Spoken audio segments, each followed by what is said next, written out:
A few moments later.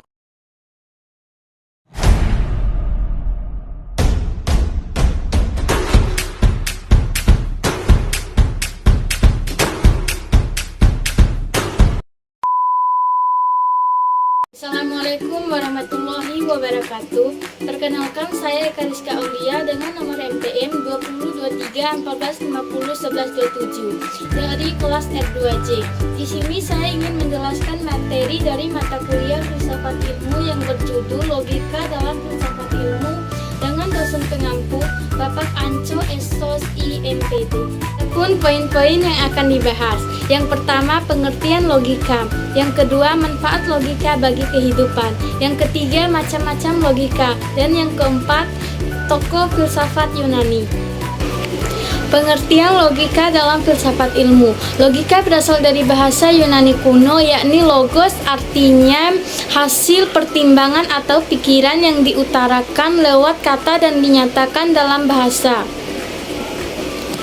Logika merupakan cabang ilmu filsafat yang membahas tentang aturan penalaran yang tepat serta bentuk dan pola pikiran yang masuk akal. Dalam berlogika menggunakan akal, pikiran, kata, dan bahasa yang secara sistematis merupakan sebagai cara untuk mendapatkan suatu ilmu pengetahuan. Logika sangat penting untuk manusia karena membantu orang untuk dapat berpikir kritis, tepat, dan teratur. Dengan berpikir demikian, manusia dapat memperoleh kebenaran, memperoleh ilmu yang baru, dan menghindari kesesatan.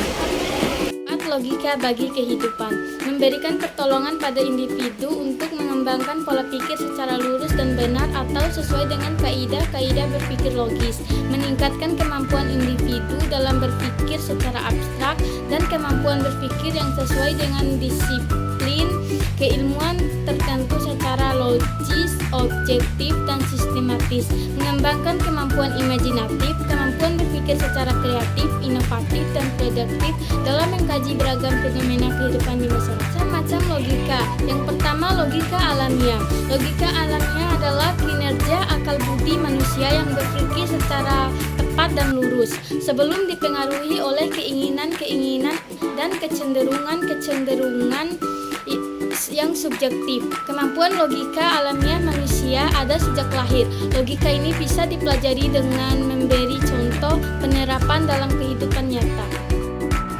Yang kedua, logika kodratia.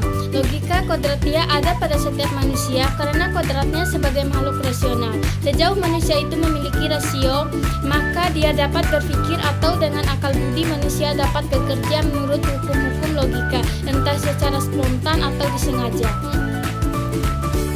Yang ketiga, logika ilmiah. Logika ilmiah memperhalus, mempertajam pikiran, serta akal budi. Logika ilmiah menjadi ilmu khusus yang merumuskan asas-asas yang harus ditepati dalam setiap pemikiran. Berkat pertolongan logika ilmiah inilah akal budi dapat bekerja dengan lebih aman. Logika ilmiah dimaksudkan untuk menghindari kesesatan atau paling tidak dikurangi. Ada beberapa tokoh filsafat Yunani. Yang pertama, Sokrates. Sokrates adalah tokoh yang hidup sekitar tahun 469 sampai 399 yang ingin seluruh manusia di dunia mampu mengenali dirinya sendiri. Beliau menjelaskan bahwa jiwa manusia adalah asas hidup paling mendalam yang menjadi penentu kehidupan pribadi. Yang kedua, Aristoteles. Aristoteles adalah seorang filsuf Yunani kuno yang punya pengetahuan luas terkait ilmu pemerintahan dan biologi. Beliau juga berperan penting dalam bidang pemerintahan dan selalu memprioritaskan kesejahteraan rakyat. Kemudian yang ketiga ada Plato. Plato juga yang berhasil mendirikan institusi pendidikan bernama Akademi di hutan kecil Akademi.